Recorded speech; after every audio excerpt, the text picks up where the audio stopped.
gorgeous shot of downtown Tokyo, Little Tokyo. I have not been to Little Tokyo since maybe a couple of years before the pandemic. It has been a while. I think I've seen this before.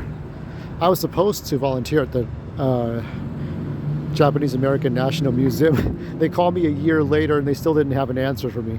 I'm like, am I volunteering here or not? So I forgot all about it. Go for broke. Now that can be used for every kind of instance. Going to war or watching a play to see if it's good or not. And here we go. It was a choice between this or Brian Henson's Puppet Up, but it was very expensive. Be very careful, everyone, when you're trying to get tickets to shows, concerts. Some secondary sites, they overcharge the fuck out of you. So, and here's the lovely 18th century building. Very cool.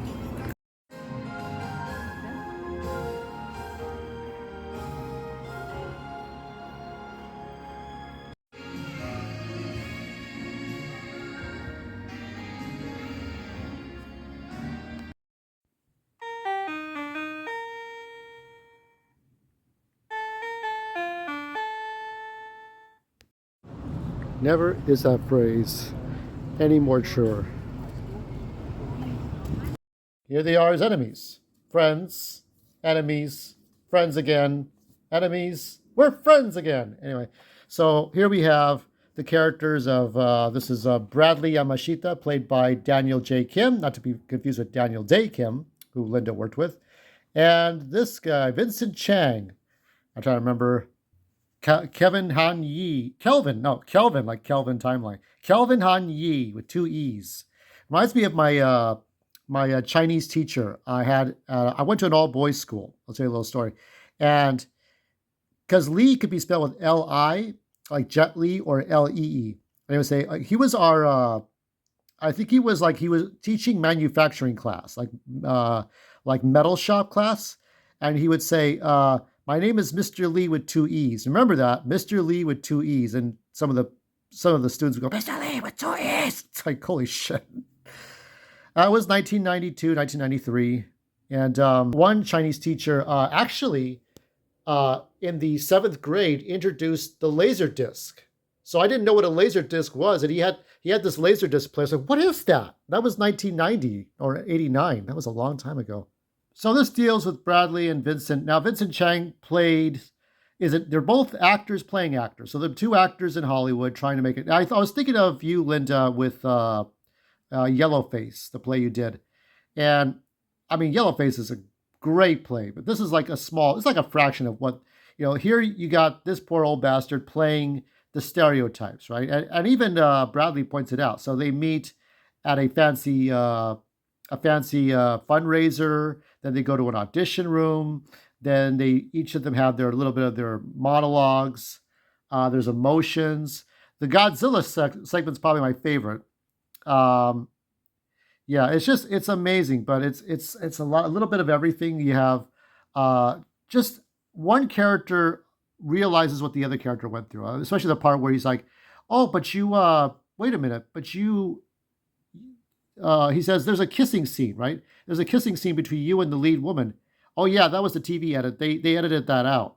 They edited, sons of bitches. They edited out that scene, right? So he's fighting to fight the stereotypes, right? He ends up playing number 1 son in a sort of a fantasy movie, some sort of space movie. He does do the Vulcan mind meld thing, I thought of you right away. And not Jolene. But anyway, so like, yeah, it's a fun little play. It's just a simple 2-man play. There's no other actors. There's a couple of understudies, but I didn't see the understudies at all, so just those 2. Yeah, so I'm going to give a score for this one. A 3.5.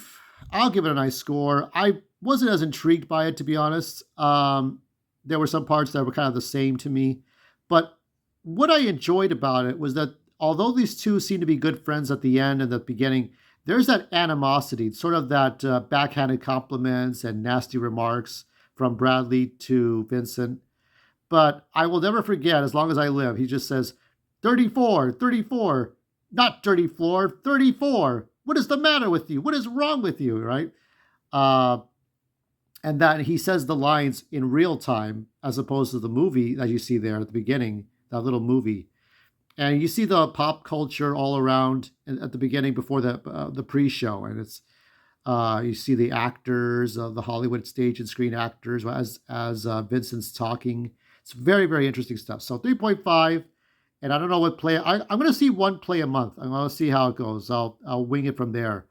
Um, there's all kinds of theaters I can go to. Amundsen, Kirk Douglas, Pantages, East West Players. There's also a children's, very good looking puppet theater too. So I'll see all kinds of stuff. 3.5.